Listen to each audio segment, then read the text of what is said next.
Hello, good evening, and welcome to the Villa Park podcast. It's me, Rich, and I'm back for your third episode of Lions Den Latest, where we take on and focus everything on our academy and our under 18s, our under 21s, and we do a little bit of a loan watch with our international man of mystery, Charlie, aka Academy AVFC on X.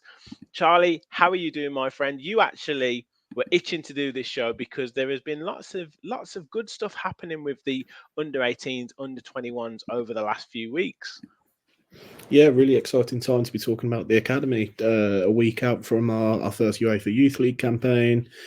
A really good start to the season for the under 18s and a couple of good results for the under 21s as well. So, a really good time to be talking about all things that are happening at the academy. Fantastic stuff. As always, before we get right into it, make sure you smash that like button and hit that subscribe button. We are marching on to 5,000 subscribers. We're over 4,600, but you guys can help us hit that 5K mark. Like, subscribe, and get your comments in on anything you want to ask Charlie, anything you want to discuss around the academy as well. So, as I said, we're going to cover some of the recent results for the under 18s and under 21s, including that excellent EFL Trophy victory. And we're going to talk around our loan players and what's happening with those. Some good, some maybe that we want to see a little bit more action for. And also, yes, as Charlie's mentioned, focus a little bit on that UEFA Youth League and what we can expect for our players moving forward. So let's get into it. Under 18s, under 21s, you teased it there. Some good results to start the season off, mate. Yeah, absolutely. I think the natural place to start would be with the most senior of the academy groups, the under 21s, who, like we said, have had a really I would say mixed start to the season, but some really positive results included in that start. So the opening day saw a 3-1 win against Derby. They followed that up with what seemed like a dominant performance against Leeds. Speaking to a couple of people that were present at that game, a really dominant performance that probably deserved all 3 points, and then a 4-1 loss, which came against Arsenal last week. Or sort of even a couple of weeks ago now. And again, speaking to people that were present at that game, it was a bit of a scoreline that didn't really tell the tale of the match, and I think Villa were harshly done by that scoreline. And then obviously the most recent result for the under 21s was the EFL Trophy win against Fleetwood, albeit with a little bit of assistance from the senior squad. Yeah. No, it was nice to see from both perspectives, really. It was nice to see Emi Buendia getting some minutes and getting on the score sheet twice. Nice to see Ross Barkley playing as well. Jacob Ramsey as well, getting some valuable time. Lamar Bogard getting some valuable time as well. I actually remember we're going to touch on him a little bit as well later on. But also good to see the players showing some character as well, because they went 2-0 up. Then Fleet would get it back to 2-2, and then Villa win the game late on to win it 3-2. So that's great experience for some of those young lads as well. Yeah, absolutely. And I think the bit that maybe gets missed in those matches where senior players are coming in is that it's helpful for those players who haven't had that experience of mixing with someone a bit more experienced who brings a certain level of performance consistently, or brings a certain mentality to the team, and sort of combining what they can do in that. I tweeted before that Fleetwood match about really looking forward to seeing Ben Broggio's technicality and how that fits in with the skills that we know Emi Buendia can provide in that creative midfield role, and then Jamal Gimo-Aloba, who offers similar technicality, and again, it was just a really exciting blend and a nice opportunity to see potentially what these players can do if that transitions into a loan move, perhaps, whether that's later in the season or thinking about next season. Yeah, and you mentioned Ben Broggio, and he really caught the eye, particularly on social media. I think maybe for yourself, you've kind of known, I guess, about the technique and the technical ability and the strength of him and the potential of him. But I've seen him playing over the summer in some of the tournaments as well, and he's looked looked a real talent, and yeah, he kind of burst onto the scene a little bit, I guess, if you like, in that EFL Trophy game, because lots of people were talking about this talent that we've got in the side. Yeah, and I think that's one of the symptoms that comes of this Sky Sports deal, where games are more accessible for fans, is that they're able to get a bit of a different view of these players in different contexts. And I think the thing with Ben Broggio is that he has looked to stand out in under-21 football, but then to apply that in a different um, game situation where you're playing against perhaps a few more senior players, and to show that nous that he showed, and to show that grit that he possesses in his game, alongside the technical attributes that are clear that he possesses, it will go a long way to help making an impact in the thinking of those higher up who make those decisions on who comes through and who progresses. Yeah, yeah, no, it is. It's really good, and you mentioned there about the Sky Sports Plus deal, and I think it was an added bonus from a lot of Villa supporters that they were able to access that game, and that's a really good thing moving forward into the tournament. And sometimes gives the players a bit of a spur on to know Mm. that they're going to be watched, and maybe even gets a little extra percentage out of the performance. Yeah, absolutely. I think we see a similar level of, um, I guess you can call it extra motivation when players are playing in the FA Youth Cup, because players know that it's got a bigger audience than perhaps some of the domestic fixtures that they play. And yeah, it does add a different edge. And granted, I think the EFL Trophy in general provides that for these players, because I think they see it as an opportunity to really put a marker down for what they're able to achieve as they transition into men's football. And Broggio, like we've said, has had a really strong start to the season. There were plenty of impressive performances in that Fleetwood match. I thought the centre back pairing were really strong, Kerr Smith Mm. and Sil Swinkles. Tristan Rowe looked right at home when he came on at right back, replacing Lamar Bogard. Nothing surprising there. Tristan Rowe is one of the outstanding talents in the academy. Travis Patterson, a constant threat from I left like him. back. I Yeah, like him a lot. I a think he's got really, attributes to play first team, or yeah, really certainly dynamic player playing. from Yeah, from a variety of positions, and and yeah, and, and I think that's key.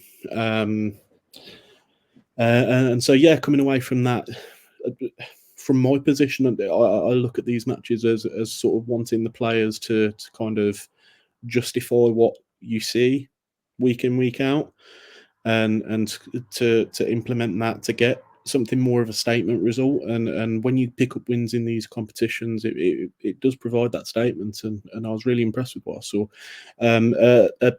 A small mention there for Kyrie Pierre as well, who picked up the assist. Picked up the winner mm, in the match. He's I think been really impressive this season. It looks like they're maybe experimenting a little with his positioning. He's played a couple of matches at right back, whereas he's traditionally been a more winger or 10.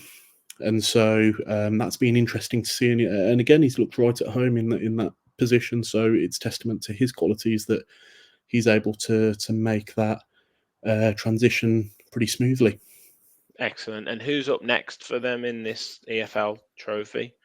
So the next match will be against Bolton. That's I think being rearranged, and so we'll be at some point in October because of the clash with the EFL Cup. So it'll be on Tuesday, the 8th of October, Okay, all right. against Bolton. That That's that will be a really tough test. I think my perspective of this competition is sometimes clubs use it as a mechanism to get back into form if they've had a poor start to the season. yeah, And so you can't really bank on teams rotating. They may play a strong team if they need to pick up a result and sort of get back into rhythm. So, and Bolton, from what I know, have not had a strong start to the season. So we might see a stronger Bolton team.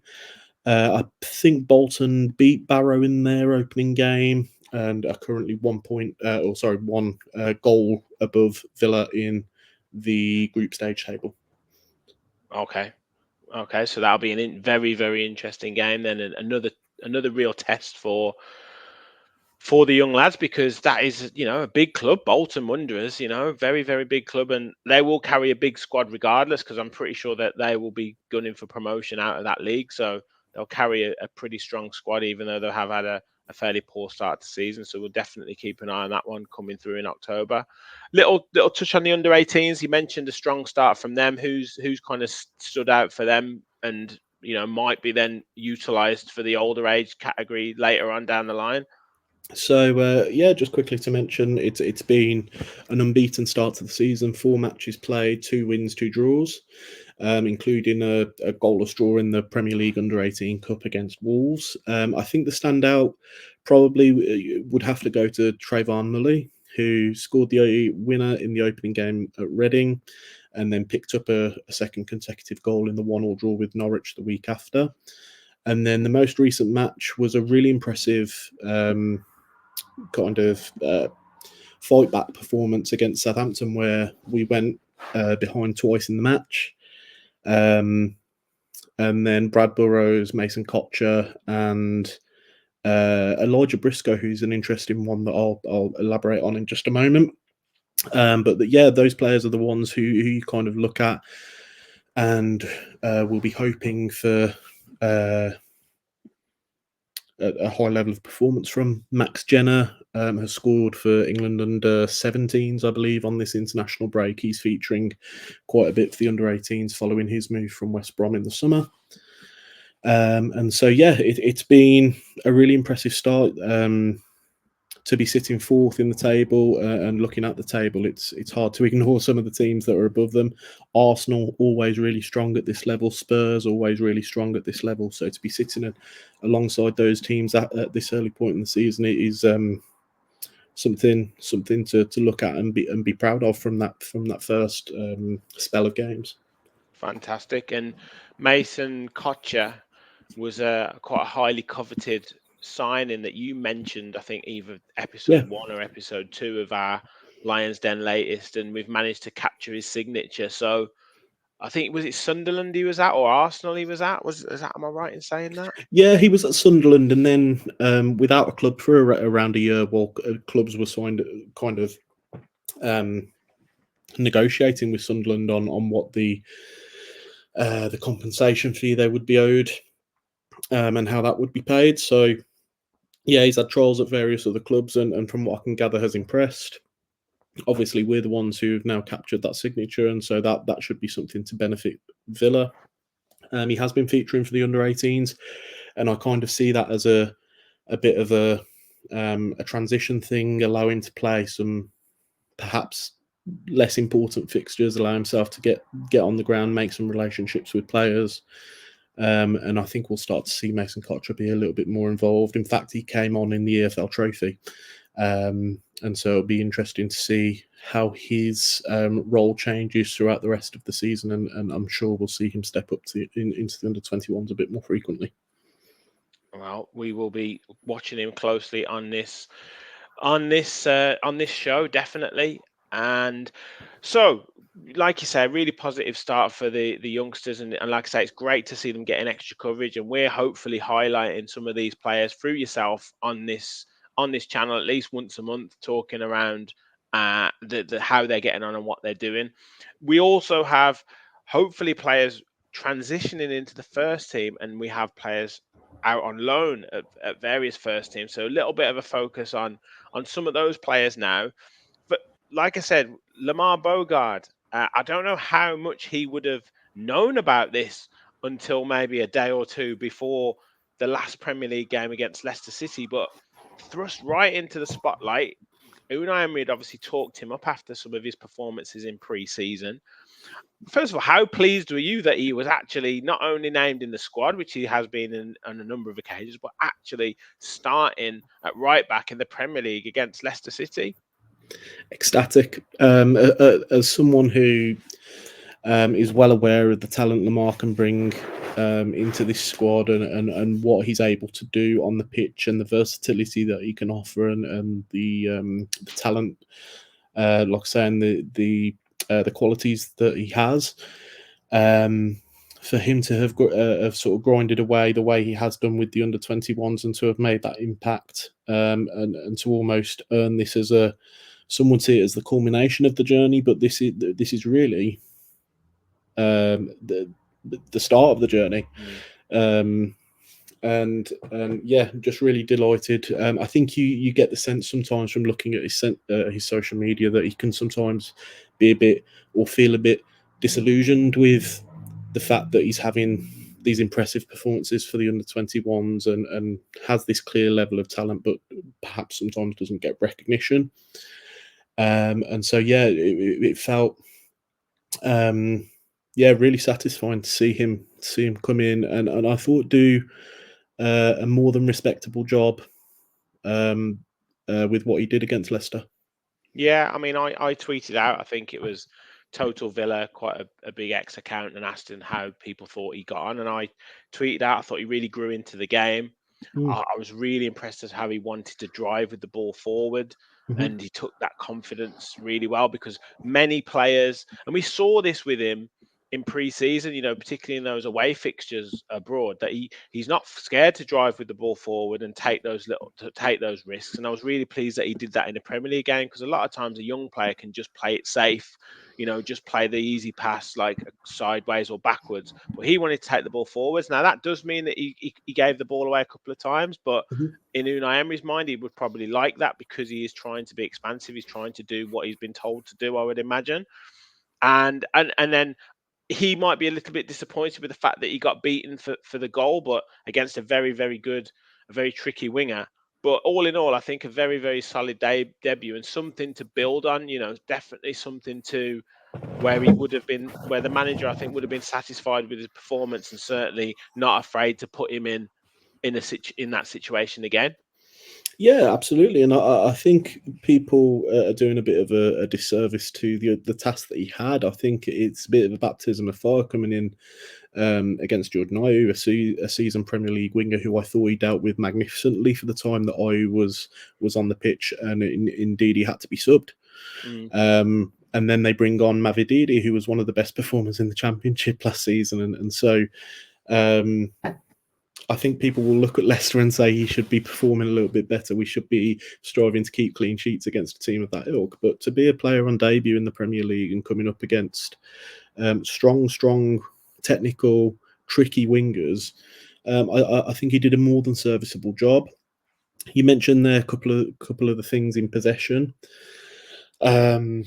And yeah, I tweeted after the game that I wasn't really worried about anything that I saw. Like he didn't do anything that I wasn't really expecting him not to do or to do, in the sense that he's not largely a right back by trade, and so No, exactly. there can be a little bit that rashness we saw with the goal that we conceded. There was a little bit of that erratic sort of decision to go and chase after the ball in the tackle. And then, like you say, going forward, we know he's a good carrier. We know he has an eye for a pass, but the difference between doing that from a central position and doing it from a wide position is something that he will have to learn and get used to as he becomes more familiar with that right back role, if that's where they see him playing. Yeah, but it's very interesting, the fact that obviously Diego Carlos was injured, but he hasn't left. But Emery has a lot of confidence in the fact that Bogarde now could be that man to be that understudy at right back, or to be an option at right back, because he sees him as being able to carry that ball. He likes players who are comfortable at being able to carry and distribute the ball, and he's got a pretty good physical presence as well. So yeah, but it's going to be really interesting to see how he uses him and develops him, because if he's using him on the third Premier League game of the season and starting him, you would have to assume that he's got confidence to utilize him again throughout the season. Yeah, absolutely, and I think it's an indication of how they respect his talents as well, and knowing what he can supply on the pitch. And so, it'll be a big 6 months leading into January. I think when we first spoke about Lamar, I was unsure of how his future would look at Villa, but that Yes. has rapidly changed. Yeah. And so, yeah, it's a really positive thing. Hopefully he can stay around that. And it gives the first team more options as well to keep Conser at centre-back and keep that centre-back partnership unaffected, and to bring in, whether it be Nedeljkovic or Bogarde, if cash is unavailable, and to keep that consistency in an area where perhaps last season you're looking at the area where we want to improve in conceding less goals and improving the amount of clean sheets that we keep. Yeah, definitely. So just a little focus on some of the players out on loan. I guess the player who has grabbed all of the headlines at the moment, and I don't think anyone could have asked for a better start. I mean, 4 goals already this season, 3, I guess, goal of the month, maybe even goal of the season contenders. Louis Barry has absolutely hit the ground running at Stockport County, and I guess if for every goal he's probably adding another £100,000 onto his asking price. But I mean, maybe he has got a shot in the first team next season. Yeah, it'll be an interesting one to see how it plays out. I think almost certainly that first goal that he scored in the opening game of the season, it will be a goal of the season contender, where he's just struck it from 40 yards and lobbed the goalie on the half volley. An absolutely incredible start to the season, and from what I can gather, at Stockport fans, they regard him as one of the best players they've seen play for the club. And so that's obviously a positive for one of our loan players to be achieving. If I'm completely honest, I'm not hugely surprised. He's got the continuity there at Stockport. He's familiar with his surroundings, with the players that he's playing with the system, and what's being asked of him by Dave Challoner, the manager at Stockport. And it's it's just kind of a continuation of what he left Stockport doing before he got injured and had to cut short his loan spell there, or at the end of last season when they got promoted. And so, yeah, I'm not surprised by the level of performance and what he's achieving there. The quality of the goals, the more he can keep that up, the more he'll be catching the eye of the senior staff at Villa. And maybe there will be a future for him here. I still think that's unlikely. And this is about finding himself a permanent home. But if he can help Stockport get promoted into the Championship, then why can't that be his home? Exactly. And I mean, like, you've got to be. I know they wanted to sign him in in the close season, and I guess you were probably looking at what, 1.5, 2 million maybe.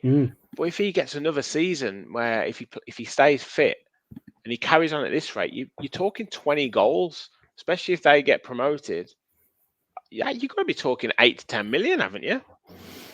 And I think there's all the other factors that affect his price. The fact he's young, the fact he's English, and I think there will be ambitious Championship clubs who will be looking at what he's doing, similar to what we saw with Finn Azaz when he was at Plymouth and prior to that in League One. Looking at it, seeing that it can be an investment that's going to show them quite short-term reward, and yeah. It could even be an interesting one to see how that unfolds across the season, because there could be teams making a move for him in January. Yeah. Well, look, exciting to see, and fair play to him. He's doing really well, and he's scored some absolute cracking goals already. We've got Shrewsbury Town have got a couple of Villa players on loan as well at the moment, Josh Feeney and Tommy O'Reilly. How have they featured in, and how have they fared so far with Shrewsbury? I think they've maybe had a couple of appearances off the bench, if I'm right, or O'Reilly has. Tommy's had a great start to the season. I saw a tweet at the weekend from their club journalist who this was the first match where Tommy had not been in the starting lineup. They played Wrexham and lost 3-0, and they were questioning the decision to drop the player that's arguably been their best this season so far. And so Tommy's been really impressive. He's linking up nicely with Leo Castledine, who's on loan from Chelsea. A really nice assist into a finish by Castledine a couple of weeks ago. It's a lovely goal to watch, and classic Tommy O'Reilly. So yeah, Tommy O'Reilly, it started really well. Feeney, we know, picked up an injury in one of his first sessions as a Shrewsbury player, and actually made his debut at the weekend in that 3-0 loss against Wrexham. And so that will be one to keep an eye on over the coming weeks, and see if he can really make that breakthrough into the first team and nail down that regular playing spot. Excellent. And then you reminded me that Lino Sousa was on loan at Bristol Rovers. Any much action for him? It seems to be picking up in recent weeks. He has played in the EFL Trophy. He played 90 minutes, I believe, in a match that Bristol Rovers won the bonus point penalty shootout in. And then on top of that, he played the final half an hour of their game at the weekend. So it seems to be an increase in trust there coming. And so again, I think that's probably one to keep an eye on over the next 3 weeks to a month, and we should hopefully see Lino make a bit more of a transition into their starting lineup. Excellent. And Rico Richards as well, out on loan at Port Vale. Any action for him so far this season under Darren Moore? Early stages of this one. Rico made his debut in the EFL Trophy last week. They played Wolves under 21s. The match went to a bonus point penalty shootout, and Rico scored his penalty.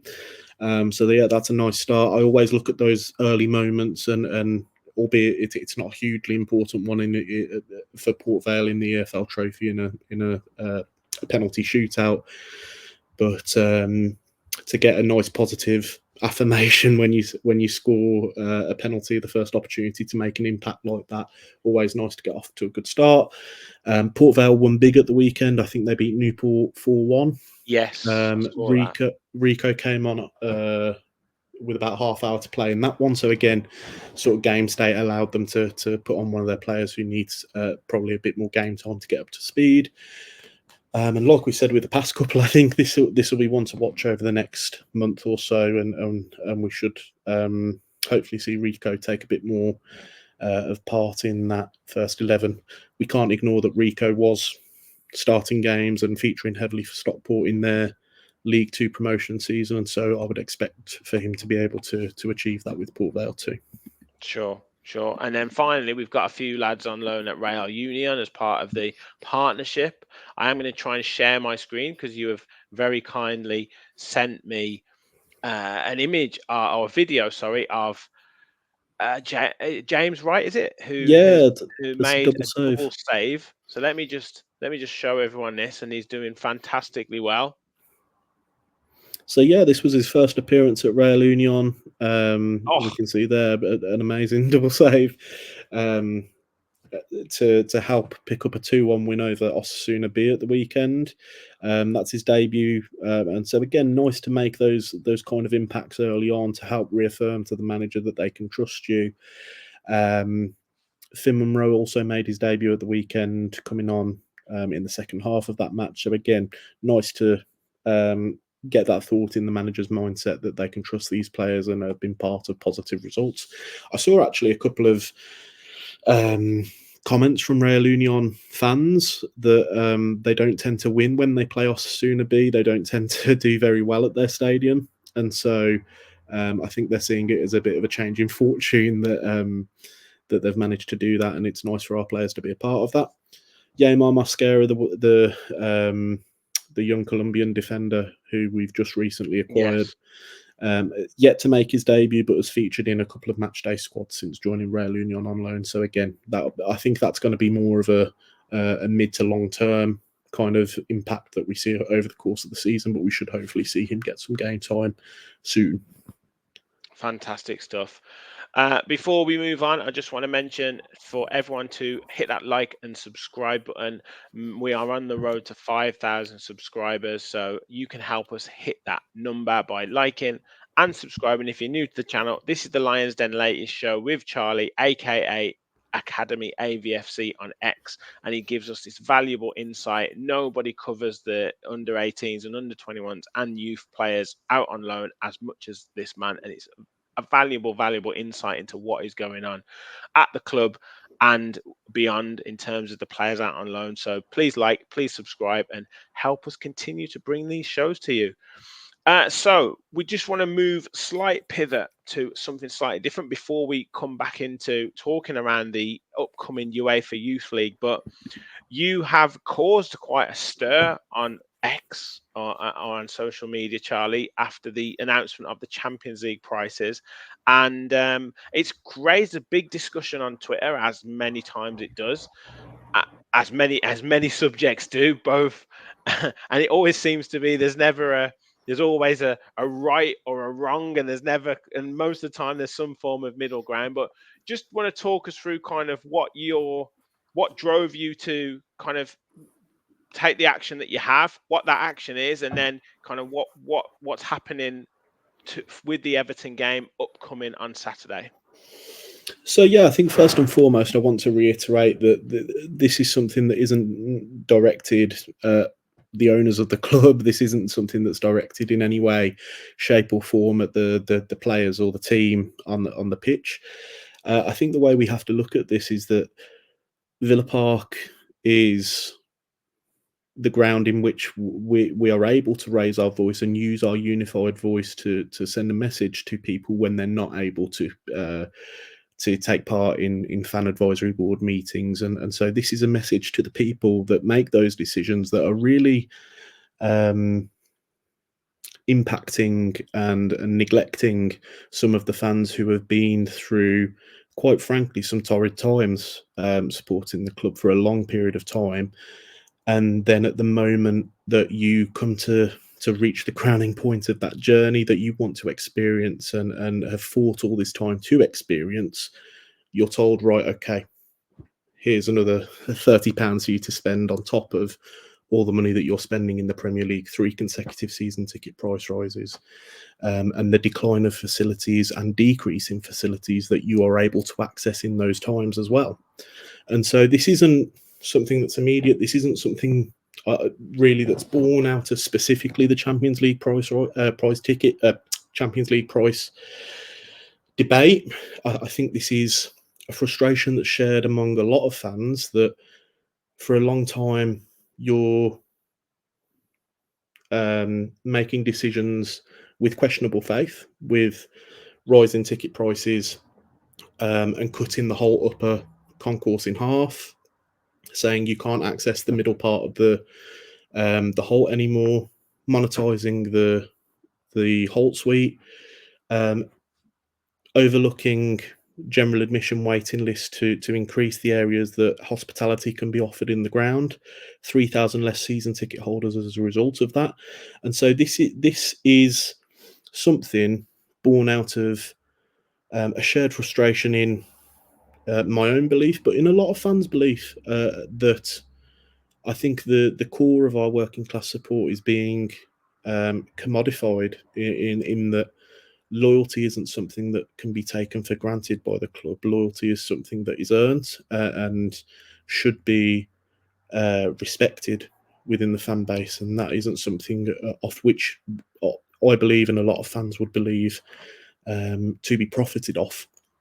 The way things we want to go on Saturday would be really for there to be no change in the atmosphere. There's no encouragement for there to be any negative chanting. There's no encouragement for there to be any change in anyone's full support of the team. And respectfully, if you don't want to partake in any form of initiative in opposing the club's decision, then that's your right. There's nothing wrong at all with that. Part of this is to raise that discussion and to let the club know that I think fans aren't happy with the way they're being treated currently, and this is a summarization of that fact when the club really aren't benefiting hugely from a decision which is going to upset and neglect and cause hardship to a lot of its fan base. Yeah, no, I absolutely respect what you've said there, and I respect wholeheartedly everyone's views on the situation. You've obviously had people who've pushed back on what you've said, pushed back on what you're doing, and I'm sure you would say that you absolutely respect their kind of Yeah. opinion to have those views as well.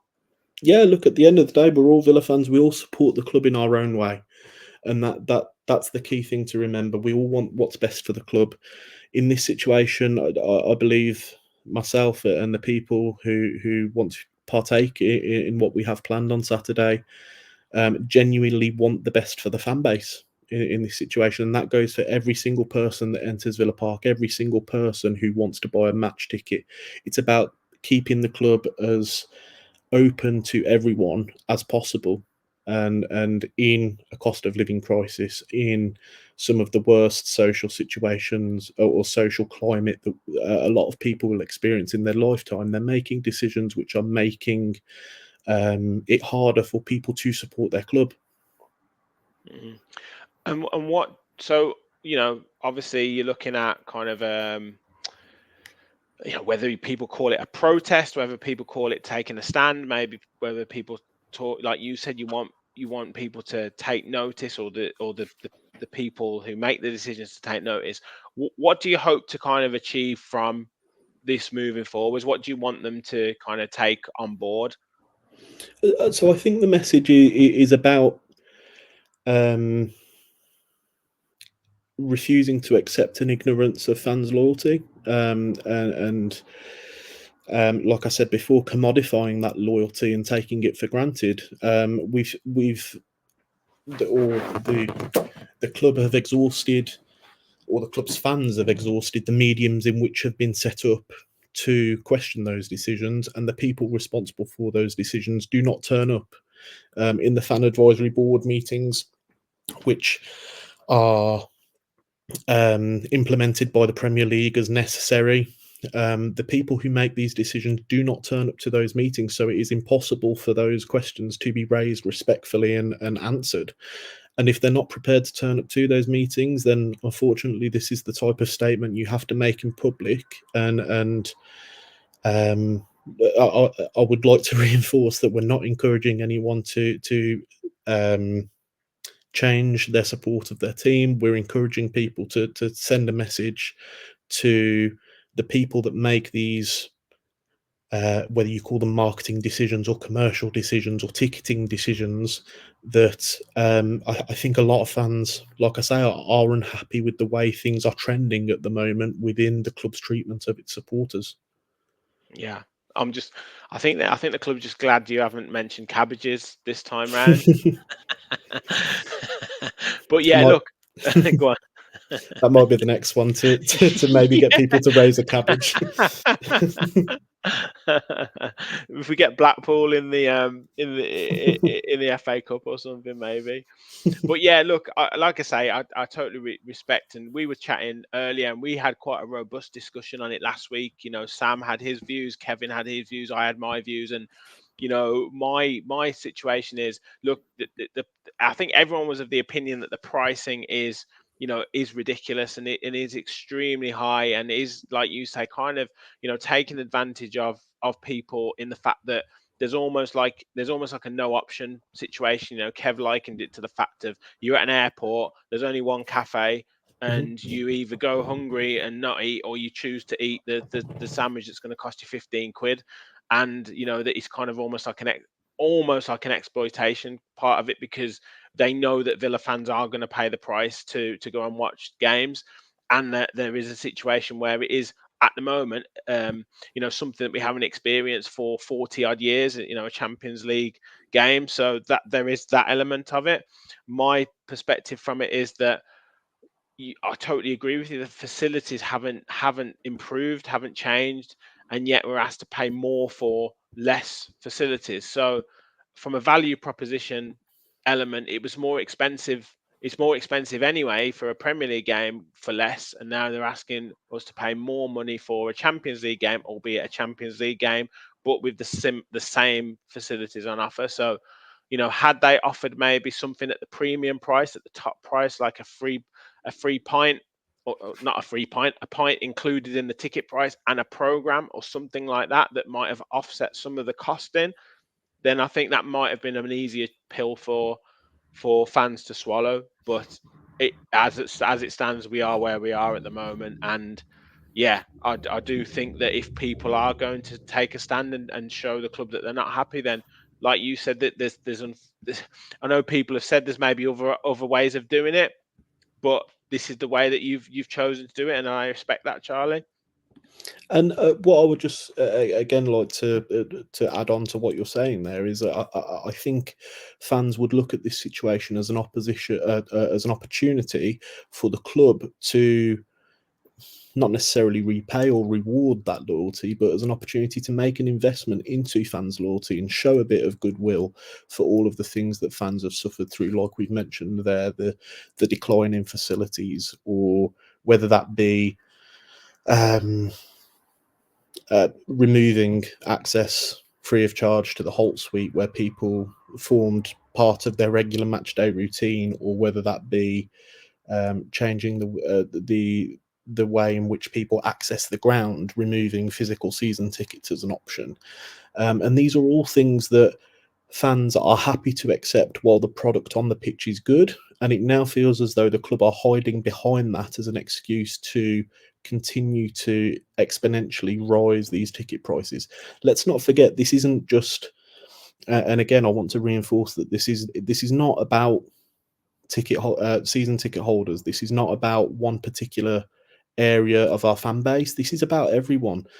People without season tickets are asked to pay a £42.50 membership in order to have a chance at buying a maximum ticket price of £97. That's absolutely ridiculous for me, and I believe a lot of fans will agree. I've had people come to me and say that their families aren't going to be able to afford to watch us in the Champions League, and so having accrued an audience where I believe I can empower people to have a voice within what I would see as largely an apathetic fan base at times, where perhaps the message from the fan base is not unified. I think this is a really good opportunity, while things are good, to make a stand and to oppose this commodification of Villa fans' loyalty. Yeah. Oh well, look, I think you've said everything that that I think needs to be said, mate. And like I say, I totally respect it. I'm glad being able to give you a voice to kind of talk about it on in a bit more of a longer form, because as we know, social media is always within 240 characters or whatever it is. You can't always convey exactly the reasons. And I know you've had lots of people saying, oh, it's going to affect the players on the pitch, and why are you doing this and why are you doing that. But to have the conversation, to talk it through, and to understand your reasoning, and hopefully people can listen to that, and whether they agree or disagree, that's fine. But it's about respecting the reasoning why, and I do fully respect you for what you're doing. Just to finish up, and I guess to end on a more positive note, as we're talking Champions League, we have the first team taking on a historic campaign in the Champions League starting next Tuesday, the 17th, I believe, of September. Yeah, correct. Also have the younger players. I don't know if it's under 21s, is it, or under 18s, It's or is it like classified as an under-19 tournament, so 2006 onwards. perfect. So under 19s tournament, and they are partaking in the UEFA Youth League, and the groups are. Or the games, sorry, are exactly as the first team are with the under 19 counterparts. So a very, very exciting time for Aston Villa Academy embarking on this campaign. Yeah, absolutely. Someone who will be there in Switzerland, it's actually part of this match day experience and the Champions League experience that I'm personally really looking forward to. Is allowing or being allowed to see the team occupy themselves in different settings, in different facilities, against different oppositions, and that's a really good challenge. I'd like to send a message to all Villa fans who are going to be there in Switzerland. It'd be great to see as many as possible come down to the Sport Park Weiler, which is a 20-minute walk from the Young Boys Stadium. And there'll be plenty of time between the two matches to make your way across. I'd like to encourage anyone who is able to come down and support our boys there against Young Boys and the 19s to do so. I think the players will love that aspect of being part of a European journey and maybe experiencing something that perhaps is a little bit more partisan than they traditionally do. And yeah, just a really exciting time, and also a really exciting time to be hosting different kinds of opposition at Bodymoor Heath too, alongside that. Yeah, absolutely, mate. And I was going to ask you, where would the games be in at home? And obviously, yeah, we've got Bodymore Heath as the ideal location for that. So I would imagine that that would be opened up for people to go and watch prior to the evening game in the Champions League as well. Yeah, the club announced today that tickets will be available for the 3 games that are hosted at Bodymoor Heath. So fans will be able to go down. I think the games in the UK, I'll just confirm actually, I believe they're all 2 o'clock kickoffs before we play at 8 o'clock on the night. And so, sorry, they're all 1 p.m. kickoffs in the UK. So Okay. yeah, plenty opportunity for fans who are able to go down to Bodymoor Heath. I'm a little bit torn with the fact that it's Bodymoor Heath. It's not the most accessible of location, but yeah, all the same, it's a great opportunity to be hosting and a little bit more of a different and a more esteemed competition at one of our bases. Yeah, and I don't know whether this is the case now, but they used to have some of the UEFA Youth League games on BT Mhm. Sport. It was at the time. Now TNT Sports. Are Villa TV going to have any of the games on as well? I don't think it's clear at the moment. So the way I believe it works is that broadcasters will have first pick of games, and I'm not exactly certain how appealing Villa under 19s against Young Boys under 19 is going to be, but so I think from my experience, they tend to pick Man City under 19 games or Liverpool under 19 Mm, games, and they're both in the competition this season. So yeah, we'll definitely see, and I'll be putting out where fans are able to take in these games. I would hope that Villa TV will have access to at least the home games, and then again, from my experience, matches have also been on the UEFA TV app, and so any information I can find, I will put out, and I'll be encouraging as many people as possible to tune in and watch our players hopefully do themselves proud on the European stage. fantastic, fantastic. Well, look, a brilliant episode covering everything to do with the academy and the youth players and the loan players, and yeah, a little bit of obviously other stuff in between as well. So, Charlie, again, thank you very much. If anyone has been living under a rock for the last, I don't know how long, where can people find you on social media? So the best place to will be Academy AVFC on X or Twitter. I'm also on Instagram. Again, it's not the most updated. So yeah, definitely X will be the best place to find me and get the best updates. Perfect. And I'm sure we'll have loads to update you. Next month, we've talked about the EFL Trophy game against Bolton. We'll have UEFA Youth League games to report on, and hopefully some more of our young players in action at their respective loan clubs as well. And you never know, Lamar Bogard could be a first team regular. We might even get Ben Broggio in the first team squad. You never know. So keep your eyes peeled for all of the action with the Academy stars of the future. Make sure you hit that like button. Make sure you hit that subscribe button. We are on the road to 5K. Do keep your comments flooding in as well, and keep your questions. Any questions you want, hit us up on at Villa Park Pod on X or Instagram or any of those social media channels, or ask Charlie, as he said, at Academy AVFC. We'll be back with plenty of shows this week. We are back with a vengeance. We've got a fans forum special on Tuesday night for you. We've got an in the away end opposition preview with our boys from Blue Boys Network, Everton supporters. We've got our full live match preview on Friday night as well. So loads and loads of shows to keep you informed on all of the action for Aston Villa over the next few days. Thank you all for watching. And as always, remember, we all follow the Villa.